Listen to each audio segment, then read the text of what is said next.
तर ठाकरे गटाचं राजकारण सुरू आहे अशी प्रतिक्रिया सोलापूरमध्ये भाजपने दिलेली आहे। भाजपची विरोधकांवर टीका केलेली आहे भाजपने आणि दहशतवादी हल्ल्याविरोधात भाजपने निदर्शनं केलेली आहेत। सोलापूर शहरात छत्रपती शिवाजी महाराज चौकात अतिरेकी हल्ल्याच्या निषेधार्थ आंदोलन करण्यात आलं आहे। शिवसेना उद्धव बाळासाहेब ठाकरे गटानं आणि जनता पार्टीनं भाजपनं या दोन्ही पक्षांच्या नेत्यांनी आणि कार्यकर्त्यांनी पाकिस्तानचा निषेध केलेला आहे।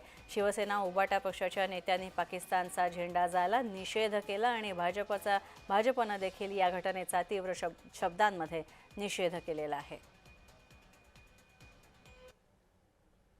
जम्मू काश्मीर आज कुठेतरी निवडणुका झालेल्या आहेत, पर्यटक तिथं जाऊ लागलेले आहेत।